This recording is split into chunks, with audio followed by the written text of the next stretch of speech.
बंगरी चोर कशामुळे झाली? या आरामीला कष्ट करायची सवय नाही, फुकट खायची फक्त बापाची पेंट, कपडे पाहिले कपडे घालायचे आणि त्याला खतपाणी आईचं. आईच सगळ्या टोळीची मुकादम आहे. आई मध्ये लय खोडी. पोरग दारू पेलं बाप हाणायला लागला का आलंच मधी. हाणू नका, आपल्याला काही लय नाही, एकची आणि ते काही कायम पेत नाही, इतकी शहाणी आहे. आणि वरून पोराला म्हणती त्यांचं ऐकू नको, त्यांचं ऐकू नको, तो पहिल्यापासून तसाच आहे. मी म्हणून राहिले नाही तर दुसरी राहिली. तुका नाही उलातली कुठं त्याने केली असती दुसरी. सांग महाराज, मी मरण ना तरी तुम्हाला आपलीच आठवण येईल ध्यानात ठेवा. मरणार नाही 5-25 वर्ष, पण पाया पडून एक वाक्य सांगतो महिलांना, ऐकाल? महाराज म्हणून नाही ऐकत, महाराज म्हणून मरू द्या, उलथू द्या, महाराज मरू द्या, कीर्तन संपल्या. तुमचा मुलगा म्हणून माझं एक वाक्य ऐकाल? ऐकाल? तुमचा मुलगा म्हणून आयुष्यामध्ये तुम्ही काही करा महिला मंडळ, पण तुमचा मुलगा म्हणून एक वाक्य सांगतो, सांगू नये, मी तुमच्या मुलासारखा आहे. फक्त तुम्ही नवऱ्याची प्रतिभा आहे ना, कधी मुला देखत खराब करीत जाऊ नका. मुला देखत वाईट बोलायचं नाही नवऱ्याला, कधीच कधीच नाही. खरं सांगतो तुम्हाला, तो कसाही जरी असला ना, तो त्या घराचा खांब आहे. आयुष्यावर कष्ट केले त्याला फुकाट नाही मिळवलं. त्याला वाटलं नाही का माझ्या हातात कधी चांगलं घड्याळ असावा, त्याला वाटलं नाही का माझ्या घरात एखादा थोडा सोना असावा. त्याला आयुष्यभर मुलांसाठी कामाचं. आणि तुम्ही मूर्खासारख्या पोरांची बाजू घेऊन नवऱ्याची प्रतिमा खराब करता, ज्याचे त्याला पटत नाही.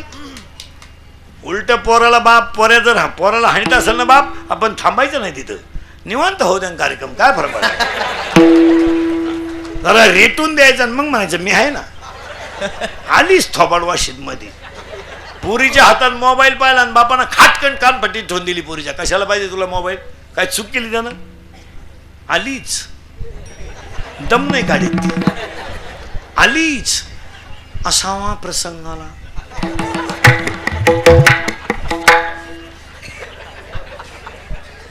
असावा प्रसंग, आला प्रसंग, गेली बॉम्बल्ली पोर. खतपाणी कोणाच आहे? आईच. आई ना उलटी चापटू लागली पाहिजे. पण एक वाक्य सांगा, भाजीला तेल नसलेलं चालेल. तुमची मुलं बाळ जर चांगली निघली ना, तर तुम्ही गल्लीने केव्हाही वरमान काढून चालू शकता. आणि तुमच्या घरातून सोन्याचा धूर निघू द्या आणि पोरं मूर्ख असू द्या, तुम्ही गल्लीने वरमान काढू शकत नाही.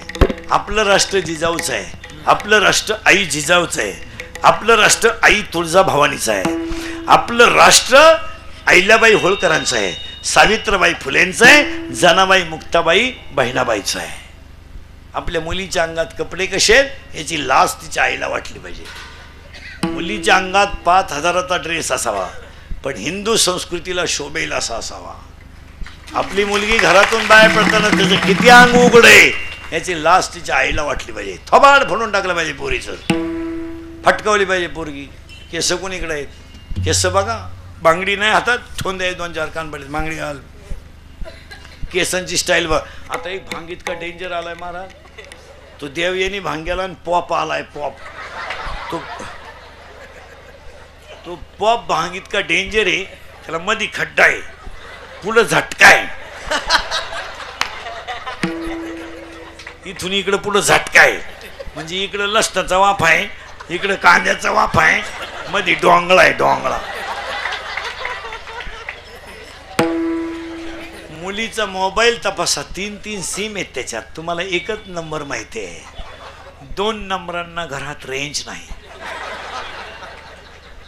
मुलीचा मोबाईल घरात आवाज नाही देत, सज्जन येतो, सायलेंट असतो, सायलेंट. फक्त कोण होतो घरात, कोण होतो,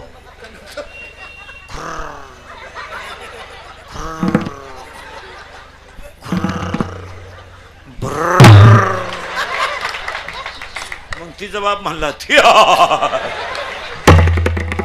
नाही रे बाबा नाही, आपण कुठे जन्माला आलोय?